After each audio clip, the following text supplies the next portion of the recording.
Olá, pessoal. Começa agora mais uma edição do Conexão Caixa e eu convido você a vir conosco bater esse papo tão bacana. E hoje a gente está aqui com duas convidadas, a doutora Priscila, da subseção de Betim, e a doutora Luciana, da subseção de Contagem. Elas que estiveram conosco e foram campeãs em uma modalidade dos Jogos da Advocacia Mineira, o JAM, que ocorreu pela primeira vez e a partir de agora já se cristalizou como uma modalidade esportiva disputadíssima dentro dos Jogos da Advocacia Mineira. Olá, doutora Priscila, é um prazer tê-la conosco, doutora Luciana igualmente.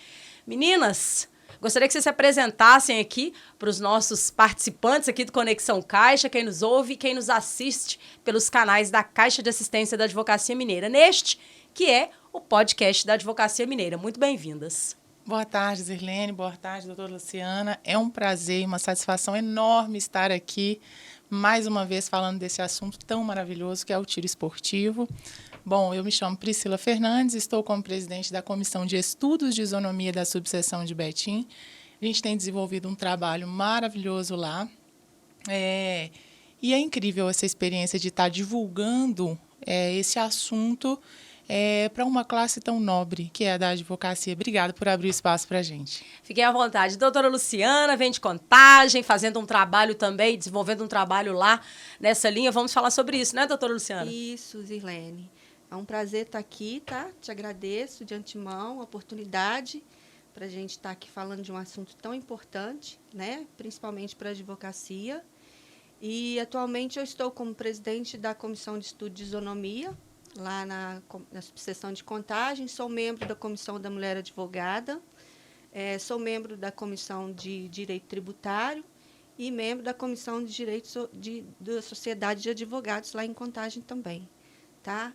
E, mais uma vez, eu te agradeço, tá, a oportunidade e vamos destrinchar aqui.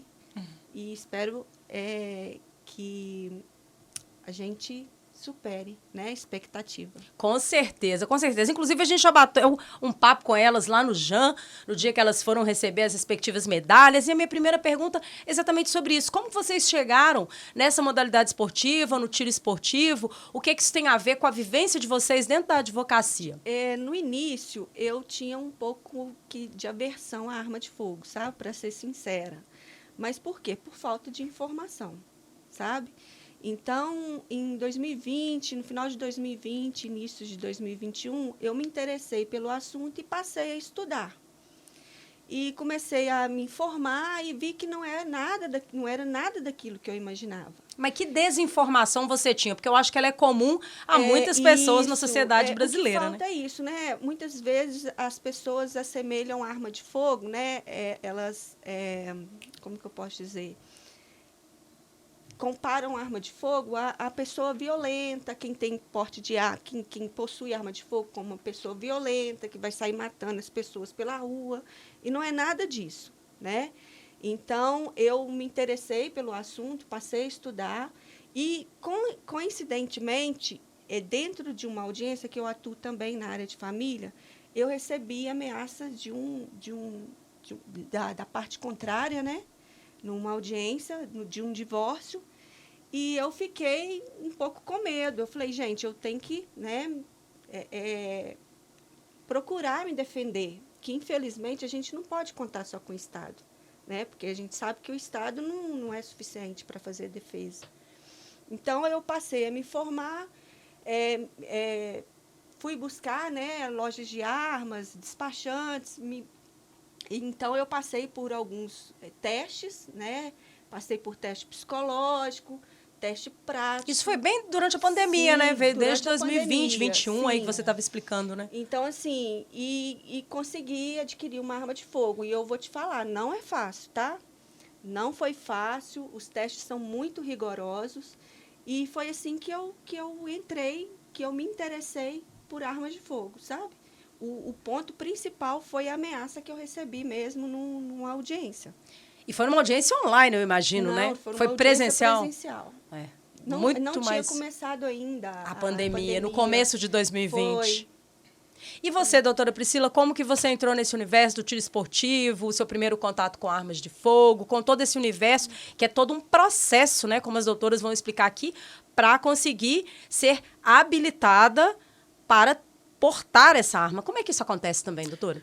Já emenda aí uma pergunta na outra. Então, eu iniciei em 2019. Na época, eu estava numa fase bastante conturbada da minha vida, no sentido de que eu trabalhava muito e eu não tinha hobbies, eu não tinha nada o que fazer no meu momento de lazer, porque eu não tinha lazer. Então, com isso, eu adoeci. Eu acho que isso é muito importante destacar, que é um problema vivido por muitos advogados. Às vezes a gente esquece da vida pessoal, esquece do lazer, esquece da família, esquece de tantas coisas prazerosas para viver o trabalho, porque é uma responsabilidade imensa lidar com o problema dos outros, dos clientes, o tempo todo. E nisso eu adoeci, eu tive algumas crises de estresse que me geraram sintomas físicos, fui ao médico, a médica olhou para mim e falou, você está saudável. Você está precisando arrumar alguma coisa para você fazer, cansar seu corpo físico mesmo, fazer uma produção boa de hormônios para você ficar melhor, ficar bem, ficar tranquila. E eu pedi a Deus assim, algo que me fizesse feliz, que me despertasse, assim, no sentido de eu ter desejo de fazer, de realmente querer tirar um tempo, destacar um tempo da minha vida, destacar aquela energia específica para poder praticar. E aí, através de uma amiga, ela me convidou para ir para o clube e eu pensei assim, isso é coisa de gente maluca, né? Mas vamos lá, estou procurando coisas novas, vamos lá, vou fazer. E aí eu fiz a minha primeira aula de tiro com o instrutor Marco Túlio, que é uma pessoa que eu sou muito grata, porque em 1 ano e meio, tudo que foi possível ele me ensinar sobre o tiro, tanto para a defesa, especialmente para a defesa, e também que eu uso como base no tiro esportivo, foi ele que me ensinou. E curioso, porque na minha primeira experiência, indo ali para o clube de tiro, algumas pessoas da minha família, né, já acharam estranho. Poxa, tá esquisito isso. Sempre foi uma menina boa, estudiosa. O que está acontecendo? E dentro de mim, eu também era contra. Falava, não, isso está errado. Armas é coisa de policiais ou de criminosos. Porque essa é a cultura que foi embutida na mente da gente, devido ao histórico do nosso governo, da nossa cultura, que não foi preparada, né, para lidar com essa questão mesmo da defesa pessoal.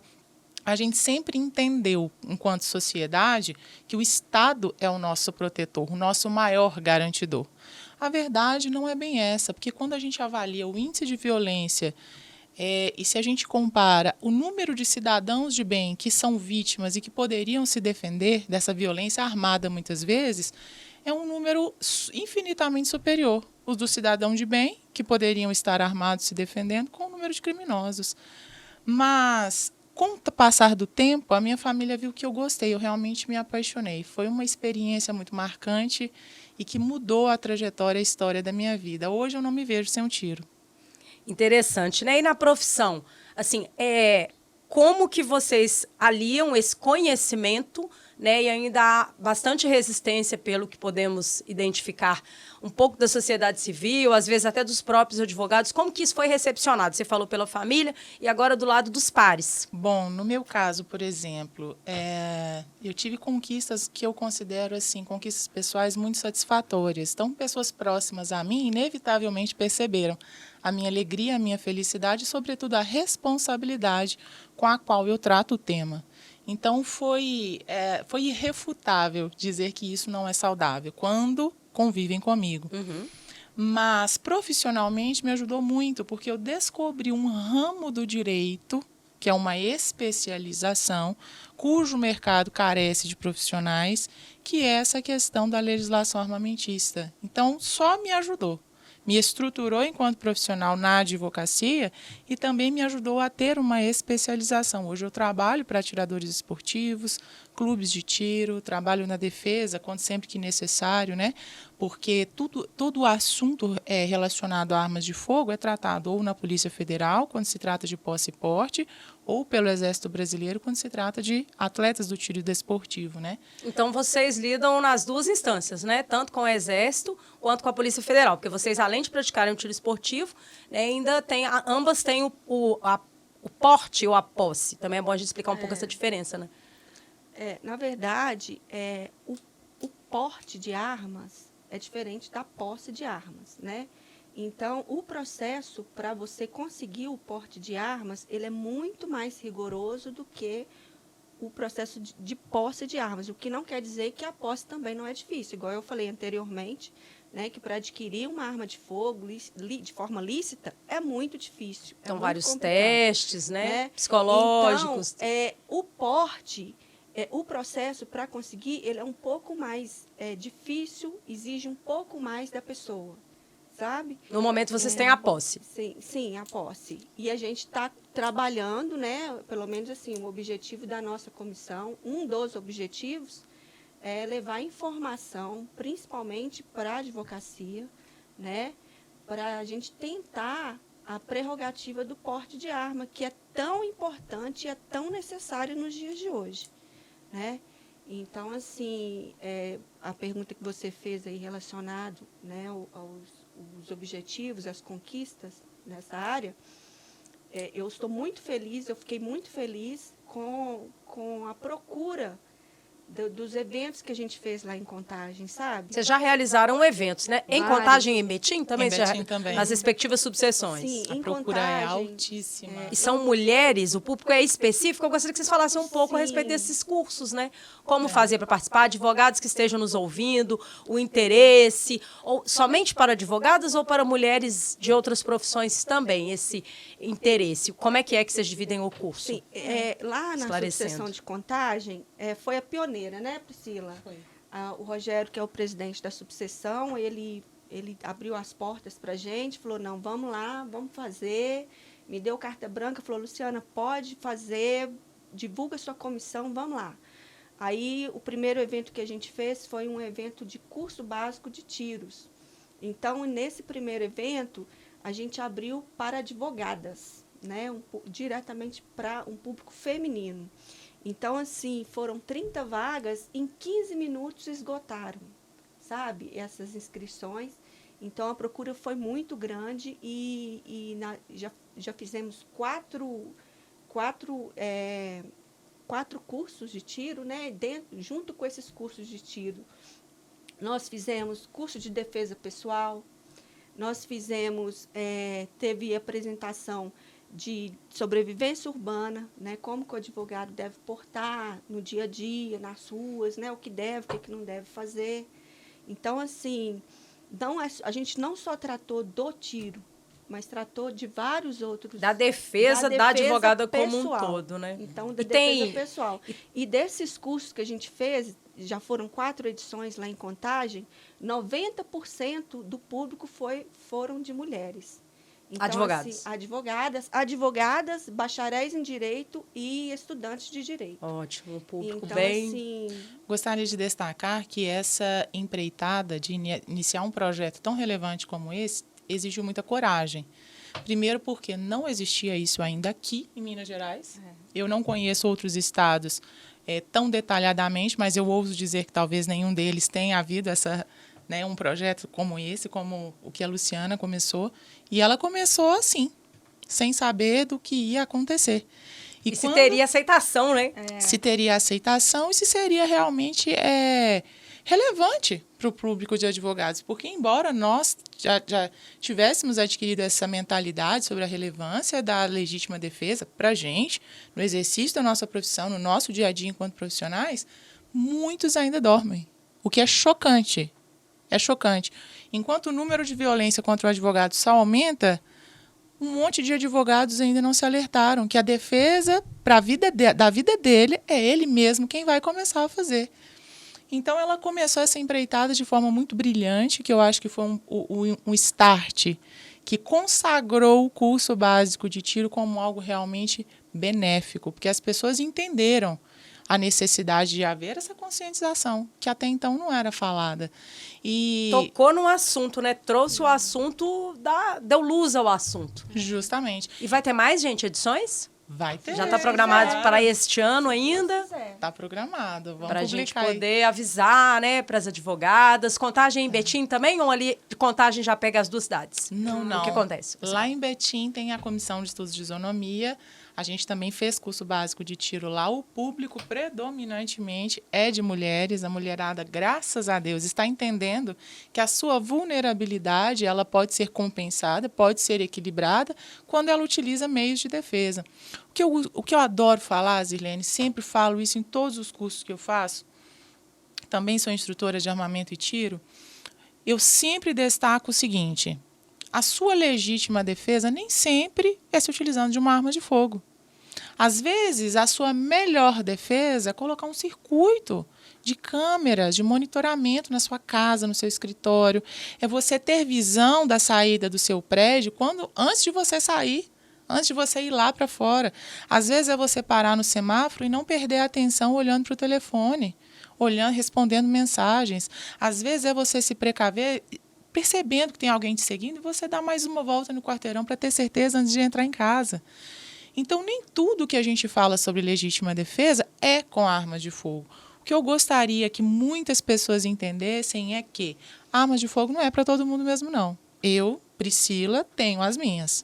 Sou instrutora de armamento e tiro, adoro falar sobre o assunto, adoro ensinar pessoas e fazer movimentos assim cada vez mais inclusivos. Mas eu não concordo que seja para todos. Tem realmente uma parcela que não gosta, que não quer, ok. Respeitamos, é igual carteira de motorista. Tem gente que tem e não gosta de dirigir, tudo bem. Não é necessário, não é obrigatório. Mas é necessário refletir nas pessoas, nos advogados que realmente precisam da arma de fogo. Porque aí o cenário muda bastante. Acho que por tanto falar disso, eu acabo sendo um ponto de referência para esclarecer dúvidas, né? E eu converso com muitos advogados que foram ameaçados. Tiveram aí uma série de eventualidades desagradáveis e que colocaram, sim, o exercício da profissão em risco, o advogado querendo cancelar a OAB, querendo parar com a profissão, querendo mudar de estado. Então, aquele que não concorda e não quer usar, excelente, não tem problema nenhum. Desde que não tire o direito daquele que realmente precisa fazer a sua defesa utilizando uma arma de fogo, aí sim eu concordo. Eu acho que o direito de exercer a legítima defesa ele é individualíssimo. Não tem como generalizar. E a doutora mesmo, né, a doutora Luciana, ela explicou no começo do nosso bate-papo que quando ela foi, a gente estava falando aqui em off, mas agora eu vou pedir para ela compartilhar essa experiência dela, quando você foi fazer o seu teste, você também foi surpreendida com uma ação assim que te assustou, né, doutora? Como que foi isso? Seu teste psicológico, né, no processo para conseguir a posse? Isso, eu estava a caminho, né, do teste, eu parei no sinal, que foi, eu acredito também que foi um vacilo meu, eu estava com o vidro aberto, 7 horas da manhã, na Afonso Pena, em Belo Horizonte, né? Nossa. Então, eu fui assaltada. Eu estava a caminho do curso, do teste psicológico, e teste eu cheguei lá para adquirir a arma de fogo. adquirir a arma de fogo. Então, eu falei, oh, meu Deus, agora, se eu não conseguir, eu vou entender, sabe? Eu pedi a Deus para me mostrar, mas, assim, deu tudo certo, graças a Deus, mesmo abalada psicologicamente.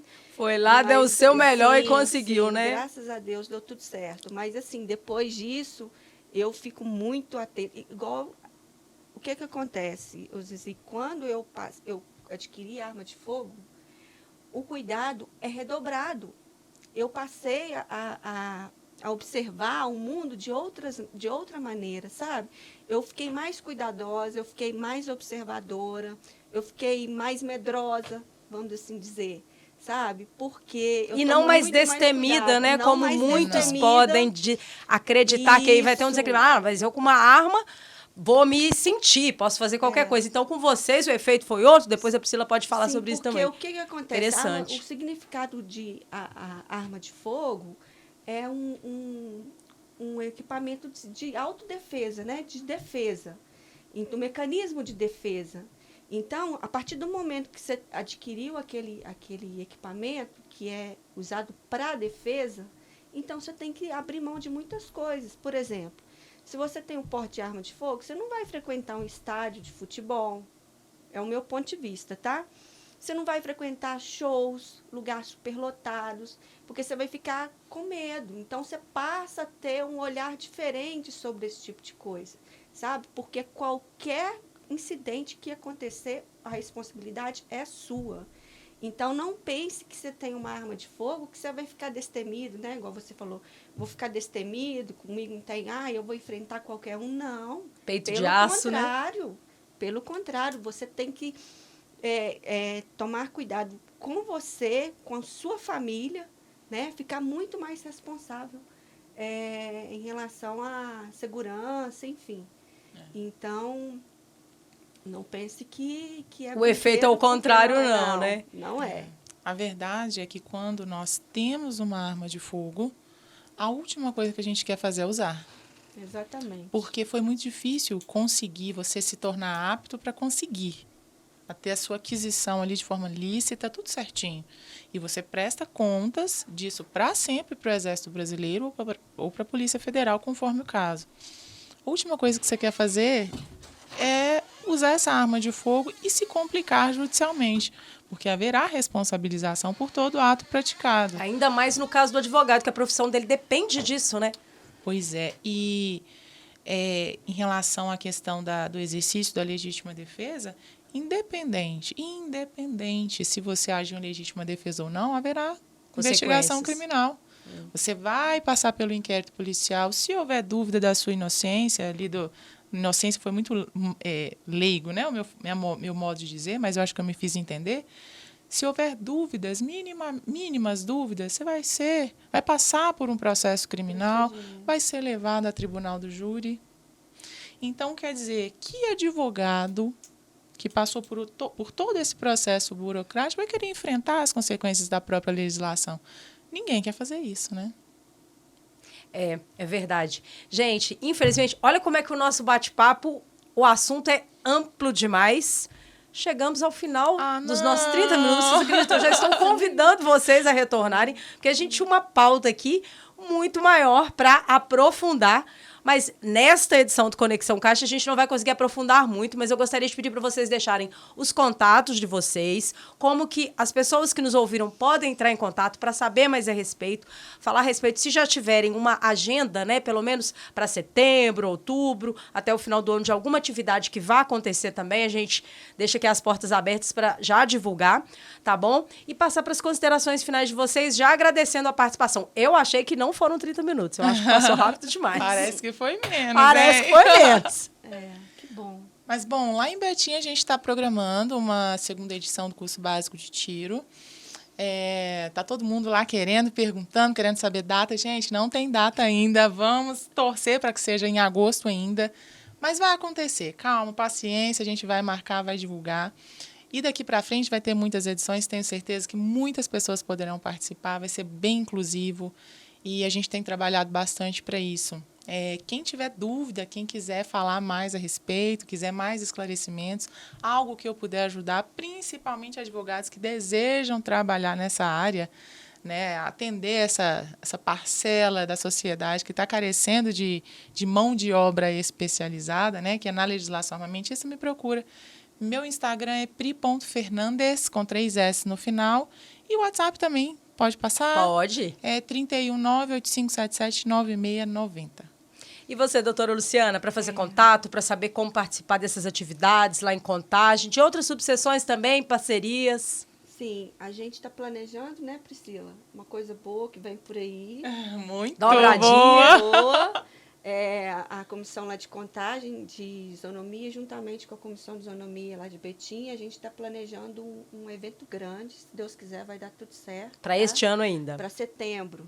Pertinho. Então, assim, se Deus quiser, a gente já vai fechar. Essa semana a gente vai acabar de conversar sobre os detalhes. Então, acredito que até semana que vem a gente vai ter certeza, né, Priscila? Essa é uma parceria que tem funcionado bem, viu, Zirlene? Ótimo. As comissões de Contagem de Betim estão funcionando a todo vapor. Vocês vão ouvir falar de muita coisa boa aí ainda. Ótimo. Então, tudo em prol da advocacia, né? Verdade. A gente tem que trabalhar para a advocacia e valorizar a advocacia, que para mim é a profissão mais linda do mundo, sabe? Meu Instagram é Luciana Barcelos, ADV, e meu telefone, o WhatsApp, é 31 97502 2477. E o Conexão Caixa fica por aqui. Lembrando que esse troféu aqui é o troféu da doutora Priscila, que foi medalhista de ouro no tiro esportivo no Jana, essa primeira edição. A doutora Luciana levou o bronze aqui. Então, para vocês verem como que tá forte essa subseção de Betim e de Contagem. E o segundo lugar, lembrando aqui, ficou para uma atleta de Ipatinga. Continuem nos acompanhando no Conexão Caixa e até a próxima semana.